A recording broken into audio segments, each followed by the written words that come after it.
Bonjour à tous, ici Dorémy, on se retrouve aujourd'hui pour un 5 théories sur Vaiana ou Moana. Le titre dans la version originale est Moana, mais dans la version française, le titre a été traduit par Vaiana.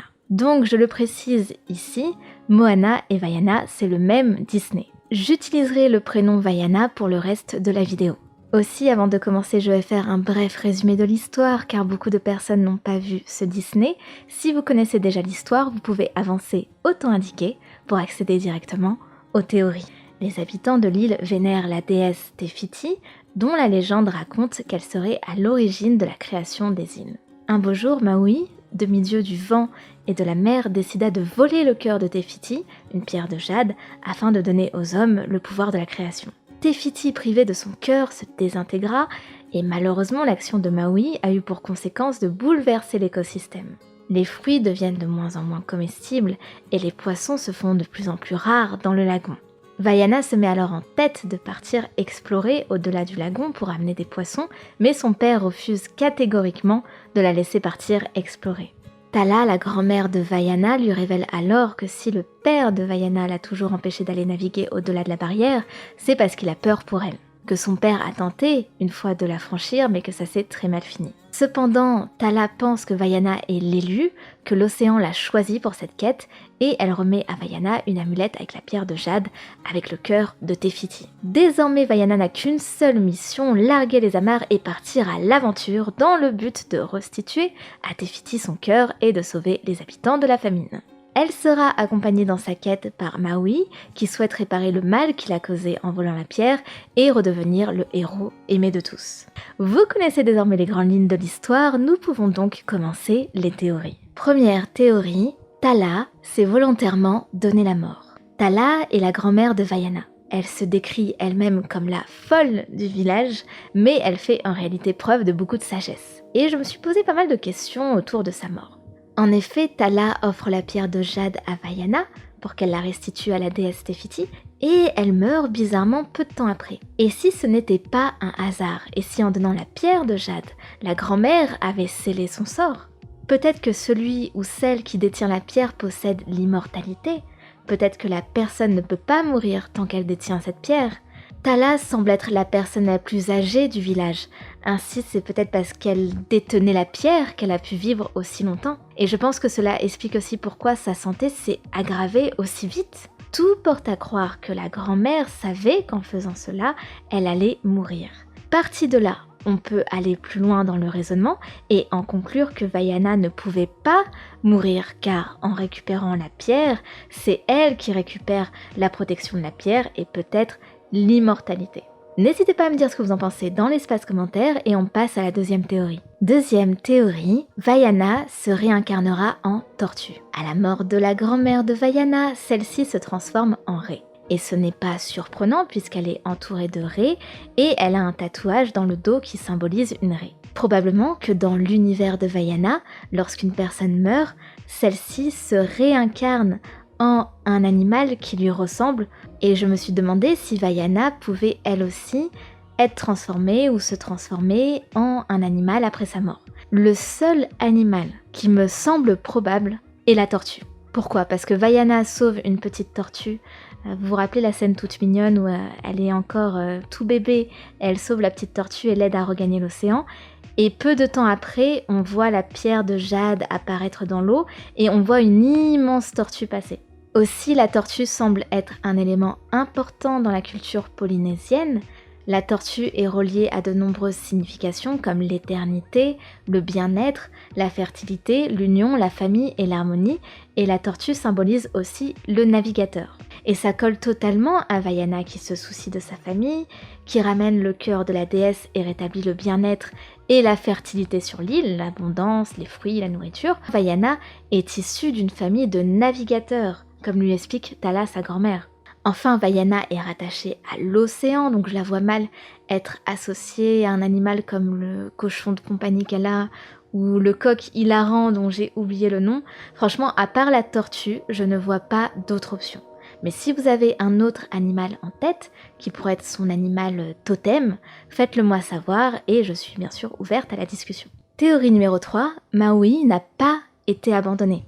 Honnêtement, j'ai eu un peu de mal à m'attacher à Maui que je trouvais arrogant et un peu lourd, mais plus tard on finit par en apprendre plus sur son passé et les raisons qui le poussent à agir ainsi, et on finit, en tout cas j'ai fini par le trouver plus sympathique. En effet, Maui a été abandonné par ses parents étant tout petit, et les dieux, trouvant son sort injuste, décidèrent de le transformer en demi-dieu et lui ont fabriqué le gigantesque hameçon qui lui permet de se métamorphoser en l'animal de son choix. Depuis, Maui se plie en quatre pour satisfaire les hommes, pour gagner leur amour. C'est une manière pour lui de guérir sa blessure d'abandon, je suppose. Mais, écoutez-moi bien parce que j'ai l'impression que je tiens quelque chose, mais que ma théorie n'est pas 100% complète, donc j'ai besoin de vous pour la rendre plus solide.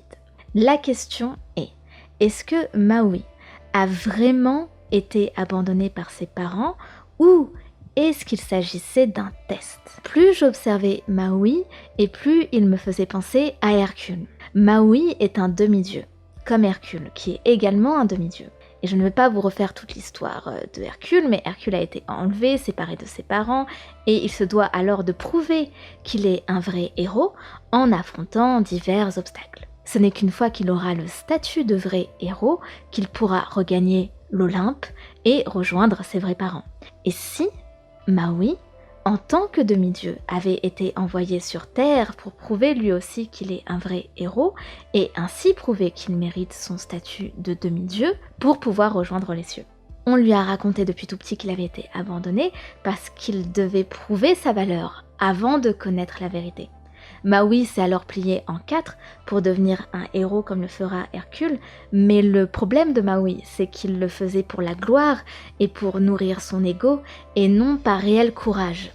La preuve, au début, il ne souhaite pas aider Vaiana, et elle arrivera à le convaincre en flattant son ego, en lui disant que tout le monde l'aimera s'il fait ça, mais il ne le fait pas de bonté de cœur.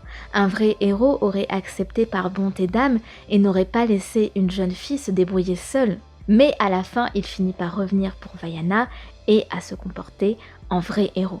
A noter que ma théorie est uniquement liée au film Vaiana et non aux légendes polynésiennes, parce qu'il y a de nombreuses légendes autour de ce personnage. C'est un personnage qui est réellement présent, Maui, dans la légende polynésienne et dans la mythologie maori. Mais voilà, je me suis dit par rapport à son profil dans Vaiana, il me faisait beaucoup penser à Hercule.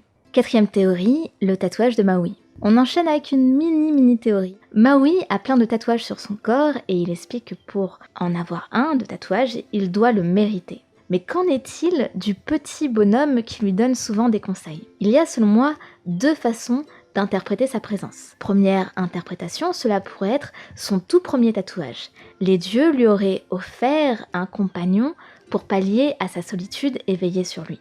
Le petit bonhomme serait alors une sorte d'ange gardien. Ou alors, deuxième interprétation, cela pourrait être le dernier tatouage en date. Il a vraiment mal vécu son abandon, ce qui est totalement normal, et peut-être que ce petit bonhomme représente son moi intérieur. Peut-être que ce petit bonhomme est là parce qu'il a fini par enfin s'aimer et être un minimum fier de lui après tous ses exploits. Le bonhomme serait alors une mini-représentation de lui-même. Et dans ce cas-là, le petit bonhomme n'est plus un acolyte, mais c'est sa conscience. Et il est déjà temps pour nous d'aborder la dernière théorie de la vidéo. Je compte sur vous pour liker la vidéo, commenter et la partager. Cela reste le meilleur moyen de me soutenir. Dernière théorie, Vaiana est une demi-déesse. On finit par la théorie la plus connue sur Vaiana. Elle a été expliquée par de nombreuses personnes, notamment par le youtubeur américain MatPat sur sa chaîne The Film Theorist. En tout cas, j'ai connu cette théorie grâce à sa vidéo. Selon cette théorie, Vaiana est une demi-déesse, ou plutôt elle devient une demi-déesse au cours de l'histoire. Précisément où Vaiana subit une tempête de plein fouet, où elle demande l'aide de l'océan et se réveille sur l'île où elle rencontre Maui pour la première fois. Elle serait devenue une demi-déesse à ce moment-là.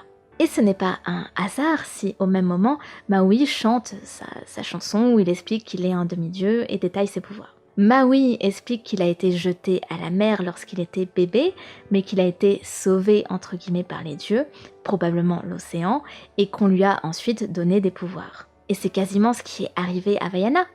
Elle demande l'aide de l'océan pendant la tempête et l'océan l'a aidée, contrairement à ce qu'on pense, mais pas comme elle l'imaginait. Vaiana devait se noyer, comme Maui, pour devenir quelqu'un capable de mener à bien cette tâche insensée.